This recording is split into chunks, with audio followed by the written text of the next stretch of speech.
This is a reading of J.R.R. Tolkien's The Silmarillion,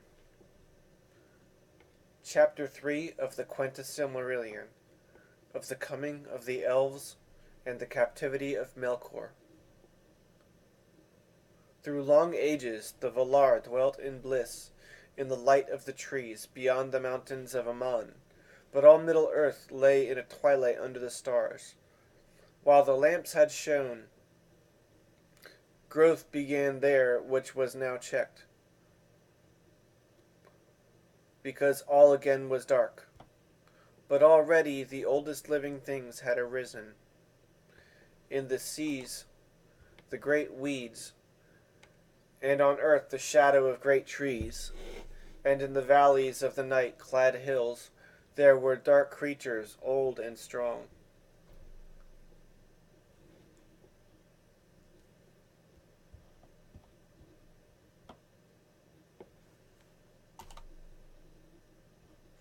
To those lands and forests the Valar seldom came, save only Yavanna and Orome, and Yavanna would walk there in the shadows, grieving because the growth and promise of the spring of Arda was stayed.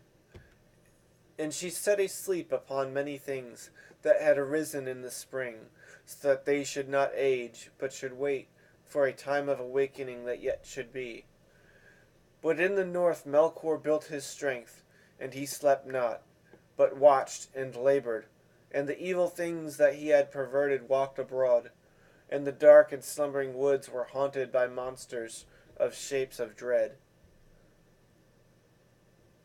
And in Autumno he gathered his demons about him, those spirits who first adhered to him in the days of his splendor, and became most like him in his corruption. Their hearts were of fire, but they were cloaked in darkness, and terror went before them. They had whips of flame.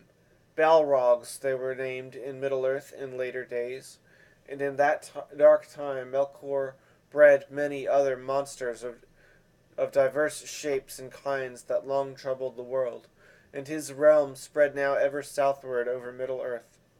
And Melkor made also a fortress and armory not far from the northwestern shores of the sea, to resist any assault that might come from Aman. That stronghold was commanded by Sauron, lieutenant of Melkor, and it was named Angband.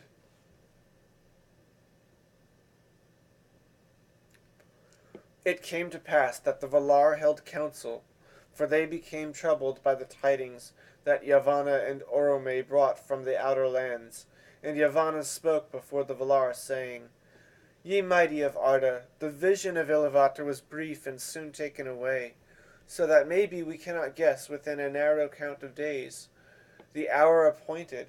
Yet be sure of this, the hour approaches, and within this age our hope shall be revealed, and the children shall wake. Shall we then leave the lands of their dwelling desolate and full of evil? Shall they walk in darkness while we have light? Shall they call Melkor Lord while Manwë sits upon Taniquetil? And Tolkas cried, Nay, let us make war swiftly. Have we not rested from strife overlong, and is not our strength now renewed? Shall one alone contest with us forever? But at the bidding of Manwë, Mandos spoke, and he said, In this age the children of Iluvatar shall come indeed, but they come not yet. Moreover, it is doomed that the firstborn shall come in the darkness, and shall look first upon the stars. Great light shall be for their warning. To Varda ever shall they call at need. Then Varda went forth from the council, and she looked out from the height of Taniquetil, and beheld the darkness of Middle-earth beneath the innumerable stars, faint and fair and far. Then she began a great labor, greatest of all the works of the Valar since their coming into Arda. She took the silver dews from the vats of Telperion, and therewith she made new stars and brighter against the coming of the firstborn. Wherefore she whose name, out of the deeps of time and the labors of Ea was Tintale, the kindler, was called after by the elves Elentari, Queen of the Stars. Carnil and Lunil Nanar and Lumbar, Alcarinque and Illimire she wrought in that time, and many other of the ancient stars she gathered together and set as signs in the heavens of Arda.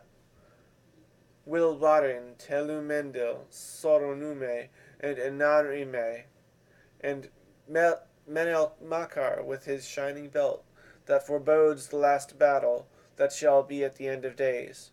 And high in the north, as a challenge to Melkor, she set the crown of 7 mighty stars to swing, Valacirca, the circle, the sickle of the Valar, and sign of doom.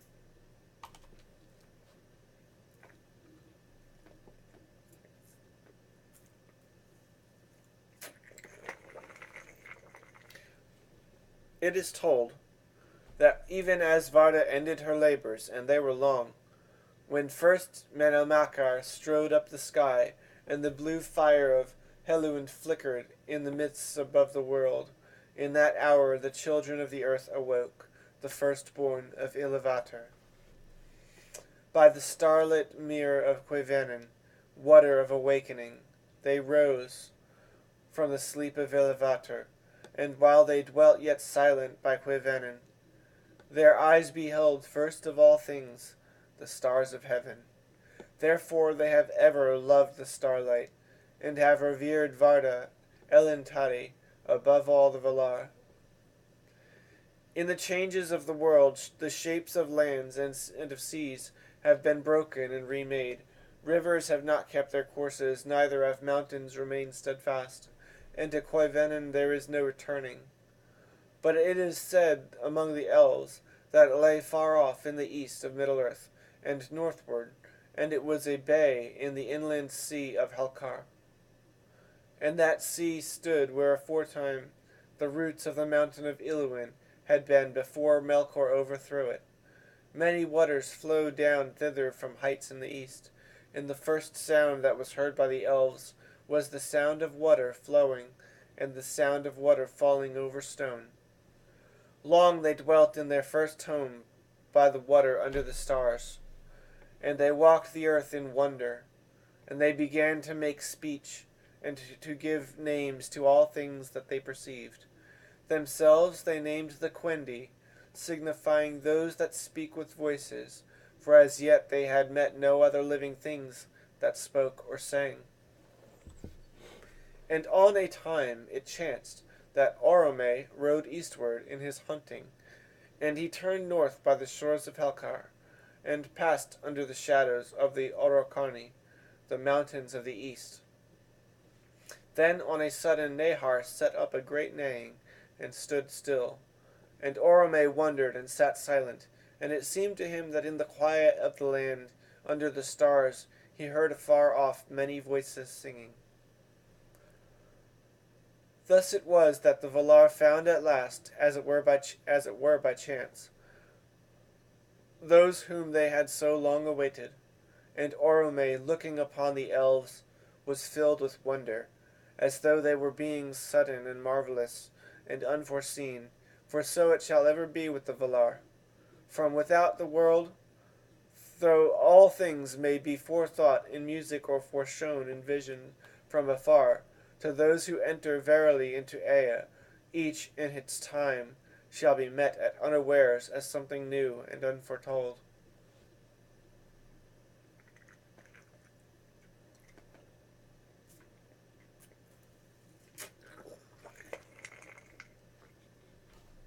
In the beginning the elder children of Iluvatar were stronger and greater than they have since become, but not more fair, for though the beauty of the Quendi in the days of their youth was beyond all other beauty that Iluvatar has cause to be, it has not perished, but lives in the west, and sorrow and wisdom have enriched it.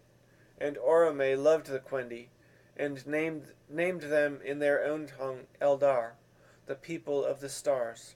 But that name was after borne only by those who followed him upon the westward road. Yet many of the Quendi were filled with dread at his coming, and this was the doing of Melkor, for by after knowledge the wise declare that Melkor, ever watchful, was first aware of the awakening of the Quendi, and sent shadows and evil spirits to spy upon them and waylay them. So it came to pass, some years ere the coming of Orome, that if any of the elves strayed far abroad, alone or few together, they would often vanish and never return. And the Quendi said that the hunter had caught them, and they were afraid. And indeed the most ancient songs of the elves, of which echoes are remembered still in the west, tell of the shadow shapes that walked in the hills above Quivenin, or would pass suddenly over the stars. And of the dark rider upon his wild horse that pursued those that wandered, to take them and devour them. Now Melkor greatly hated and feared the riding of Orome, and either he sent indeed his dark servants as riders, or he set lying whispers abroad, for the purpose that the Quendi should shun Orome, if ever they should meet. Thus it was that when Nehar Nade and Orome indeed came among them, some of the Quendi hid themselves, and some fled and were lost.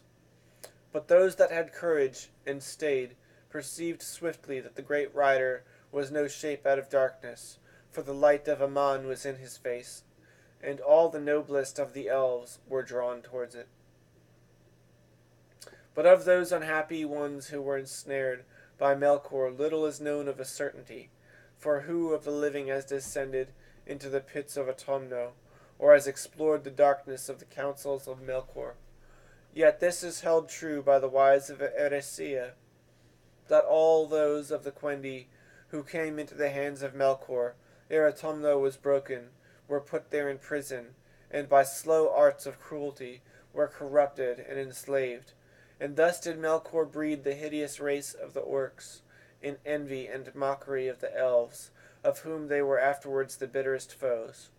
For the orcs had life and multiplied after the manner of the children of Iluvatar, and naught had life of its own, nor the semblance of life could ever Melkor make, since his rebellion in the Anulindali before the beginning. So say the wise. And deep in their dark hearts the orcs loathed the master whom they served in fear, the maker only of their misery. This, it may be, was the vilest deed of Melkor, and the most hateful to Iluvatar.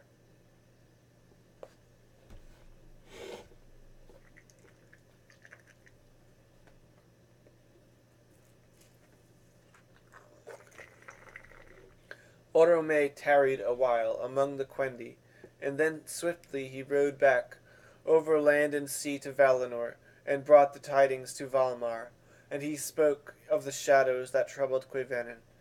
Then the Valar rejoiced, and yet they were in doubt amid their joy, and they debated long what counsel it were best to take for the guarding of the Quendi from the shadow of Melkor.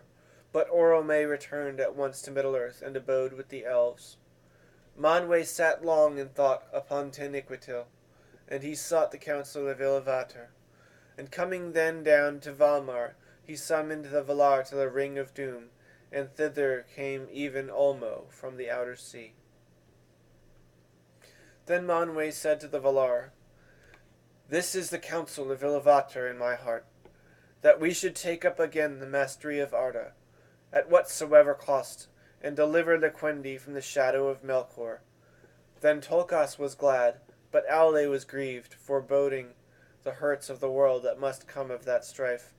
But the Valar made ready, and came forth from Aman in strength of war, resolving to assault the fortresses of Melkor, and make an end. Never did Melkor forget that this war was made for the sake of the elves, and that they were the cause of his downfall.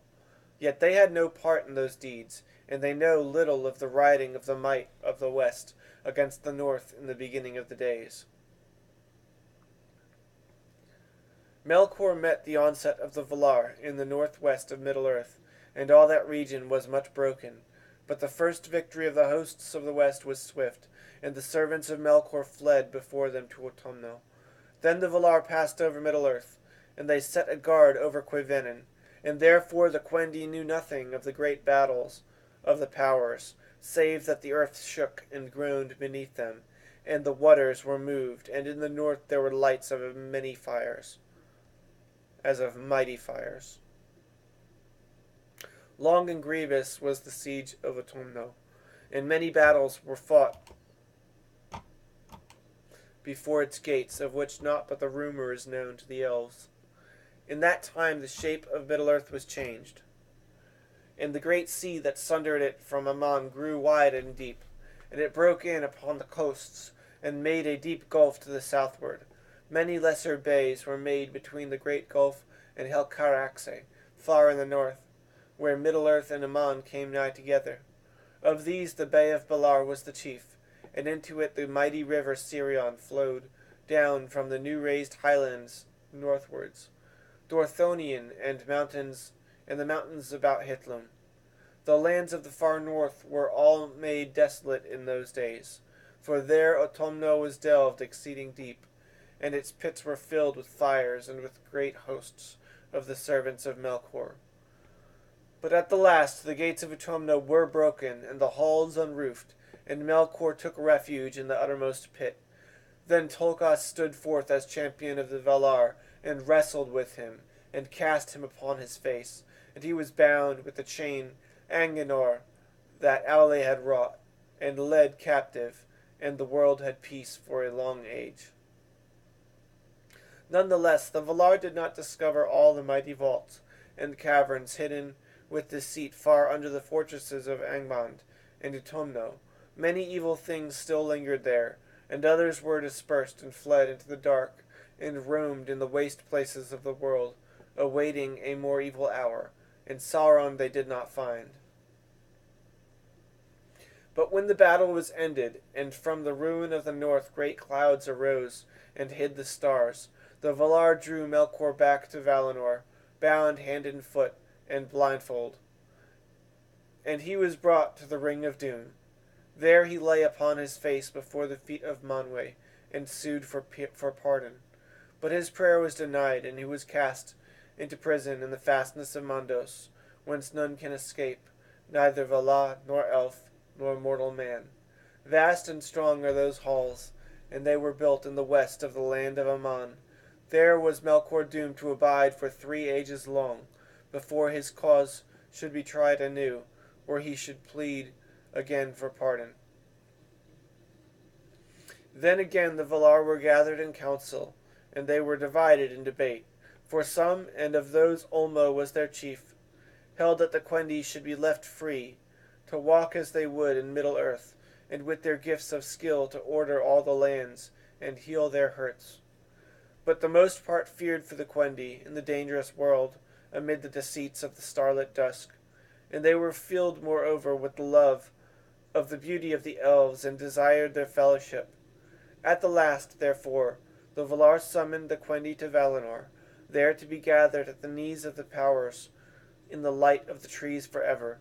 And Mandos broke his silence, saying, "So it is doomed."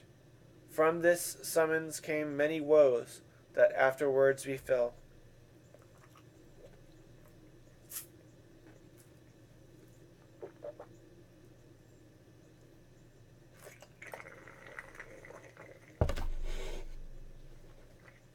But the elves were at first unwilling to hearken to the summons, for they had as yet seen the Valar only in their wrath as they went to war, save Orome alone, and they were filled with dread. Therefore Orome was sent again to them, and he chose from among them ambassadors who should go to Valinor and speak for their people.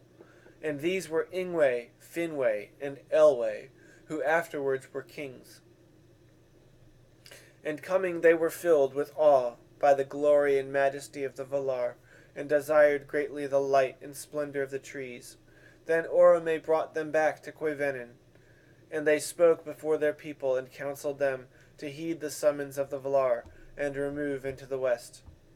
Then befell the first sundering of the elves, for the kindred of Ingwe and the most part of the kindreds of Finwë and Elwë were swayed by the words of their lords, and were willing to depart and follow Orome. And these were known ever after as the Eldar, by the name that Orome gave to the elves in the beginning, in their own tongue. But many refused the summons, preferring the starlight and the wide spaces of Middle-earth to the rumor of the trees. And these are the Avari, the unwilling, and they were sundered in that time from the Eldar, and met never again until many ages were past. The Eldar prepared now a great march from their first homes in the east, and they were arrayed in 3 hosts. The smallest host, and the first to set forth, was led by Ingwe, the most high lord of all the elvish race. He entered into Valinor and sits at the feet of the powers, and all elves revere his name. But he came never back, nor looked again upon Middle-earth. The Vanyar were his people. They are the fair elves, the beloved of Manwe and Varda, and few among men have spoken with them. Next came the Noldor, a name of wisdom, the people of Finwë. They are the deep elves, the friends of Aule, and they are renowned in song, for they fought and labored long and grievously in the northern lands of old. The greatest host came last, and they are named the Teleri, for they tarried on the road, and were not wholly of a mind to pass from the dusk to the light of Valinor. In water they had great delight, and those that came at last to the western shores were enamored of the sea. The sea elves, therefore, they became in the land of Aman, the Falmari, for they made music beside the breaking waves. 2 lords they had, for their numbers were great, Elwë Singolo, which signifies grey mantle, and Ulwë his brother. These were the 3 kindreds of the Eldaliae, who passing at length into the uttermost west in the days of the trees are called the Calaquendi, elves of the light. But others of the Eldar there were, who set out indeed upon the western march, but became lost upon the long road, or turned aside, or lingered on the shores of Middle-earth. And these were for the most part of the kindred of the Teleri, as is told hereafter. They dwelt by the sea, or wandered in the woods and mountains of the world, yet their hearts were turned towards the west. Those elves the Calaquendi call the Umanyar, since they came never to the land of Aman and the blessed realm. But Umanyar and the Avari alike they call the Moraquendi, elves of the darkness, for they never beheld the light that was before the sun and moon.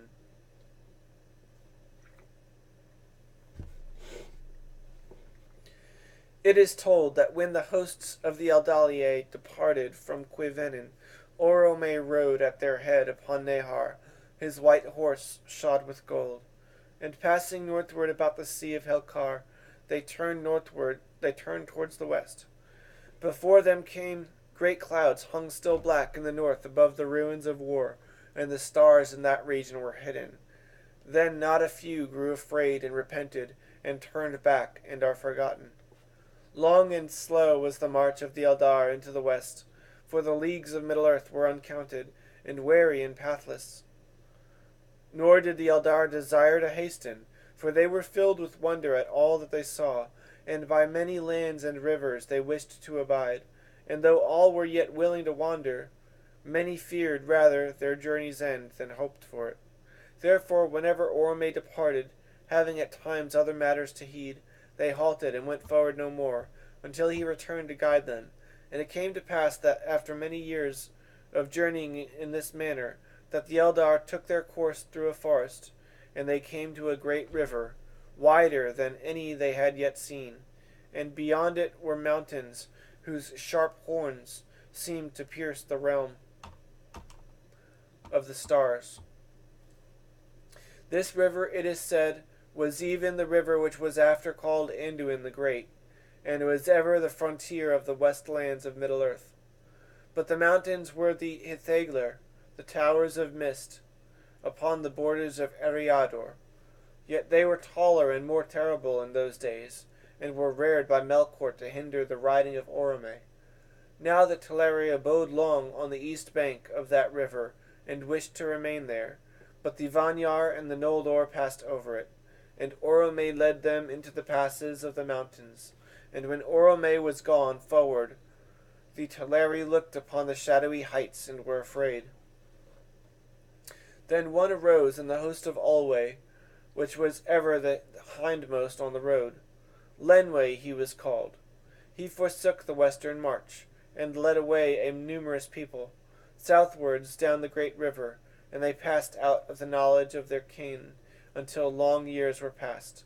Those were the Nandor, and they became a people apart, unlike their kin, save that they loved water, and dwelt most beside falls and running streams.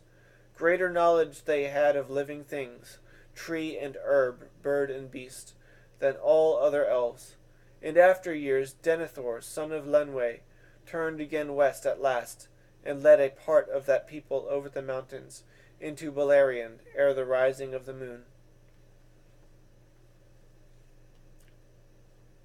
At length the Vanyar and the Noldor came over Ered Luin, the blue mountains between Eriador and the westernmost land of Middle-earth, which the elves after named Beleriand.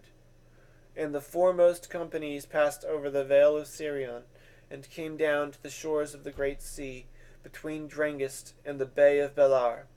But when they beheld it, great fear came upon them, and many withdrew into the woods and highlands of Beleriand. Then Orome departed, and returned to Valinor to seek the counsel of Manwë, and left them.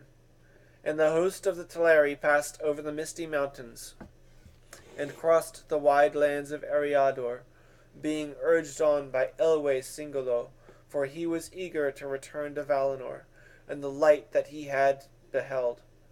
And he wished not to be sundered from the Noldor, for he had great friendship with Finwë their lord. Thus after many years the Teleri also came at last over Ered Luin into the eastern regions of Beleriand. There they halted and dwelt a while, beyond the river Gelion.